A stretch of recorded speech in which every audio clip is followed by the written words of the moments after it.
Hello there, my name is Richard. The first time seeing my channel, I used to review cartoon series, anime series, so something could be random. I'm so sorry, I kind of blacked out there for a second. Anyway, today I'm gonna do what's the difference between Looney Tunes 1960 to 2011 version of Looney Tunes show, and the reason why people sort of hate it and love it in the same time. Like me, I'm actually the person who loved the Looney Tunes show because I just adore it. I feel refreshing, this sort of new change. But the reason why people hate the Looney Tunes show and why they're sort of disgusting feel is not as right as the Looney Tunes is very simple.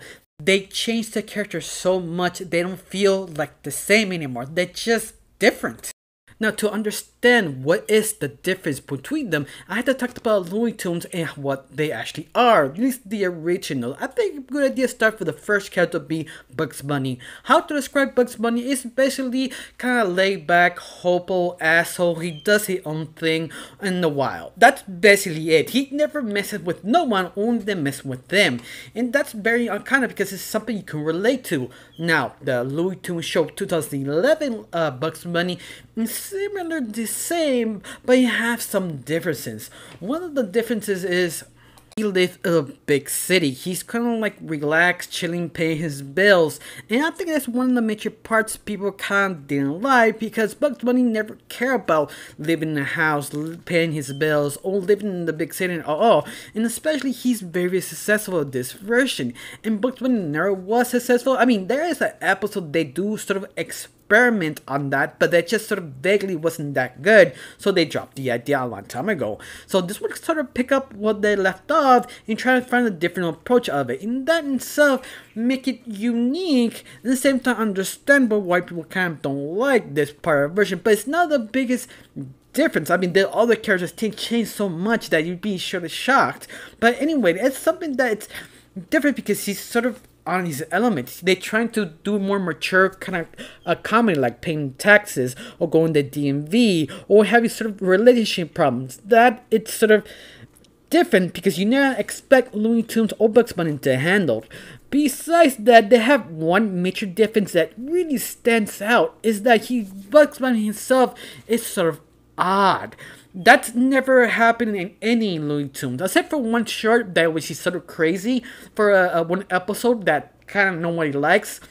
Besides that, this version, he's odd a very fascinating way because they never explain why he's odd, but not like right around your face. It's like little moments in the whole series. For example, like Daffy going to the reunion and Bugs Bunny just loved the school. He loved being here, but actually he explains he never got a normal childhood, and they never actually explain why. I think because maybe reference his Looney Tunes short back in 2060, but it feels how the show is sort of building, revealing something big, but can never reveal it because the show sort of ended. And something kind of caught me sort of curious what Bugs Bunny's life really was and what their take before he was successful. That's something I kind of find fascinating. In the same time, I can see people kind of turn down because of that kind of revealed or not revealed, that kind of curiosity. Who was Bugs Bunny before he made Daffy, hence his successfulness? Now let's talk about Daffy, the original Daffy, that 1960s version, that he is probably the most complicated character of all Looney Tunes. He's selfish, greedy, self-centered, and just overly kind of loony, as the best way to describe the whole title of Daffy Duck. That he has so much personality, even the man who voiced the 1000 voices, or Mel Brooke, if you don't know the voice actor, the one who voiced all of them Looney Tunes characters. He actually loves this character. He's one of his favorite ones. And you can see why you use Daffy. You've seen the original shorts, that he's so multi-layered. You can use him for like any situations. And it makes more sense to put him in the big city and sort of experiment around that. But that's basically the old version. The new version of the Looney Tunes show they chose, that kind of rewrote the character completely.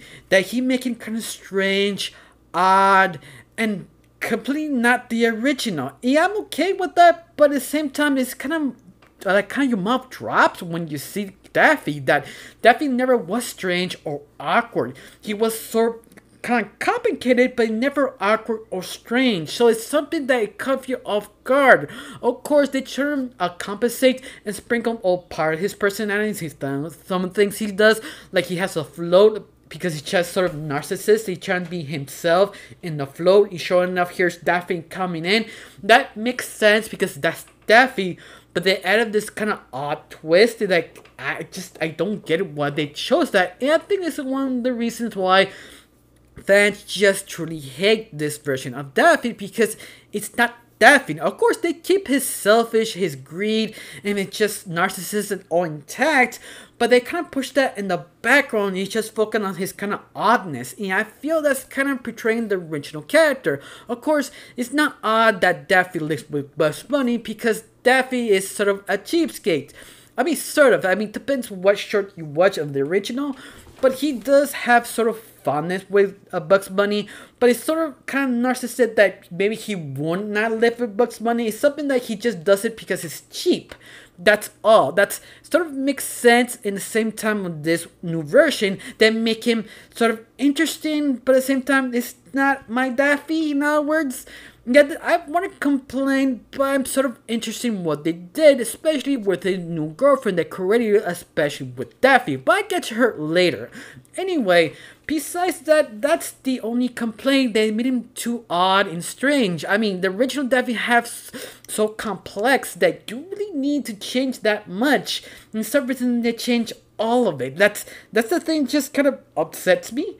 Well, they go to the next character, the one that kind of broke the camel's back. Well, to be honest, it would be 3 characters, but let's start with the first one that fans just despise. It'd be Ethel the Witch, the original 1960 version Ethel. That she is basically not a flat character. She was interesting, she was crazy, she was a very enthusiastic witch. That she wasn't evil, I mean, kind of was, but instead kind of zenny evil, that she's kind of funny, have fun with her menacing things to do with Bugs Bunny, Daffy, or any other character who messes with her or she wants to mess with. That is basically very simple. She has a lot of personality because she's a witch, she's kooky, that's her personality. But the Looney Tunes short version, what they did with her, make her a black sassy woman. Why? That's the thing that drives me crazy. Like, that doesn't make sense. Why you change a character who has so much personality? I understand trying to set her in a new setting, you have to sacrifice 1 or 2 things, but people will know her and adore her, kind of despise this version because that's not the witch, that's not Ethel. But I can see why they changed it, but at the same time, you could easily make her sort of an old lady, sort of retired actress who actually likes to play the witch. I mean, to me, that makes more sense. It gives more personality to the character, so you don't have to change that much. But no, they decided to make her completely different for apparently no reason. I mean, I understand why, but at the same time, it doesn't make sense. Okay, not the second character that is sort of minor, but it has such an impact, is the monster, the red guy, the big guy who has maybe 1 short and 1 cameo. So sorry if you hear a knocking, someone is the door. Yeah, I fixed that, I got rid of that. Anyway, back to the big guy. I mean, the red guy himself, he doesn't have a kind of a personal trait. The only trait you know of is the fact is that famous short with Bugs Bunny that he is huge, big, and dangerous, and he's sort of afraid of people, maybe. I mean, it's something in the gag in the original short, but all of that you don't really know or sort of define the personality. He's kind of like a blank slate. So, and they change him. The question of what you change him in the TV show, the new version, the 2011 version. Well, they decided to remove nothing and just basically he's a 9-year-old with a monster body. Yeah, I think that was the joke. That it kind of was.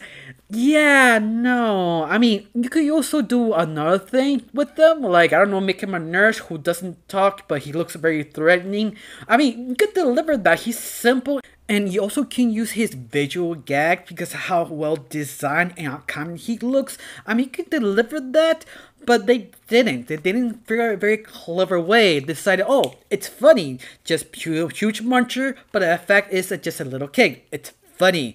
And I feel they kind of fall flat into it because they tried to kind of connected with Daffy and how Daffy is so strange and how this creature is so completely different than the original, but at the same time can't defend. He has no personality.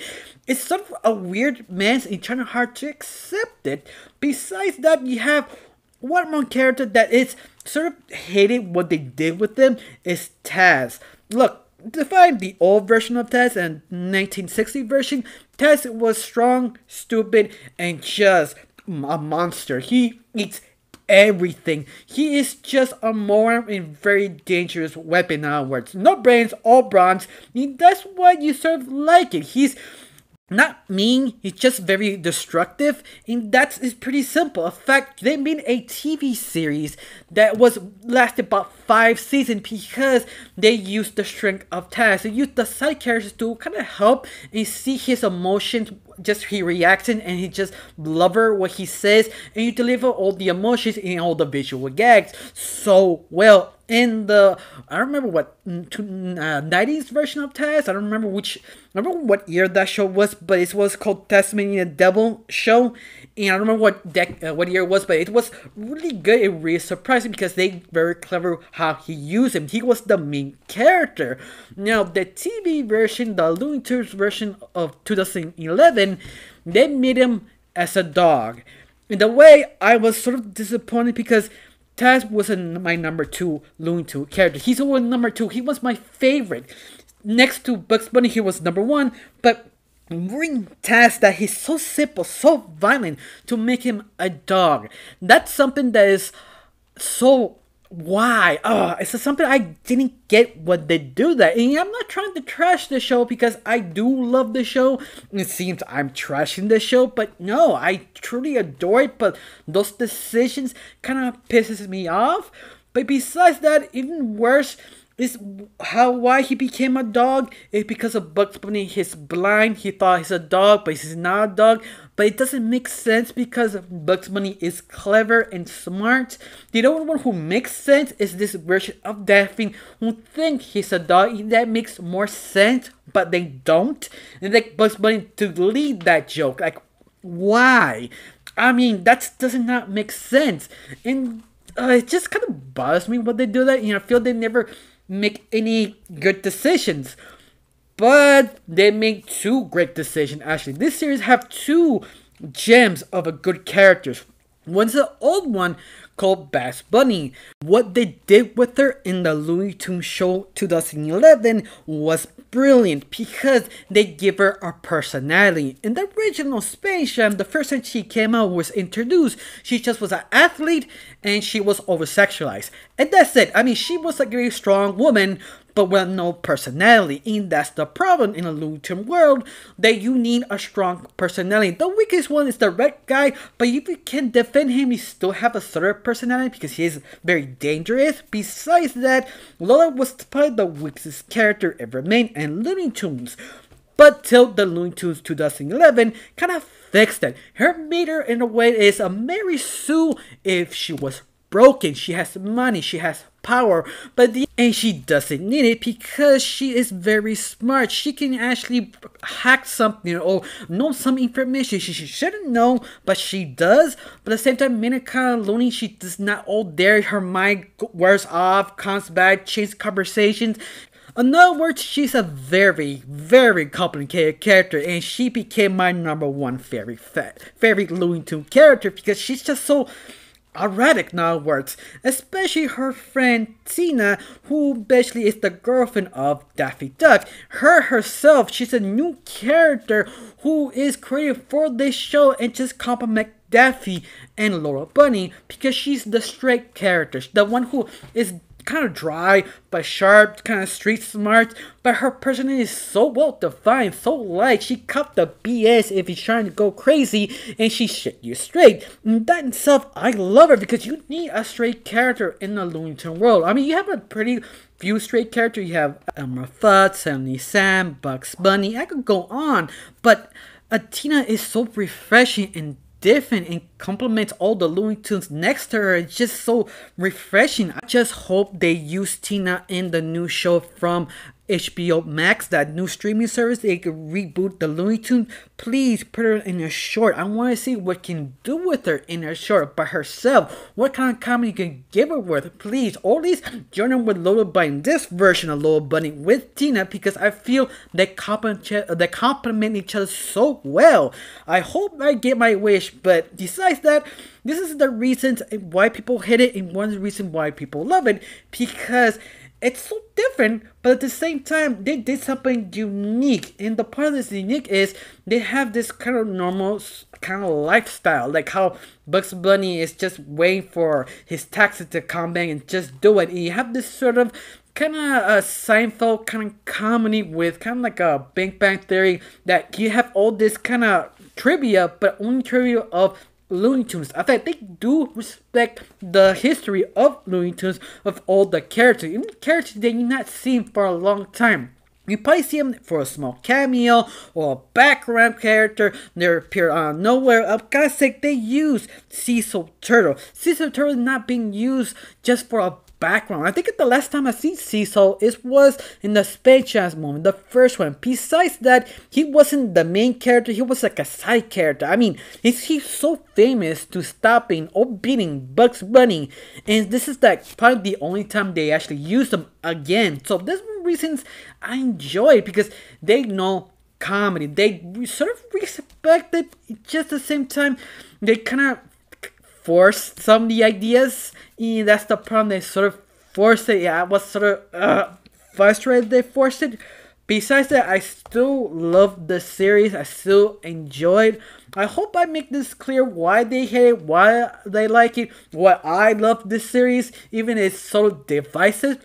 Besides that, I enjoy it. I love it. I got nothing else to say. Thanks for watching. Don't forget to subscribe and have a wonderful day. Bye.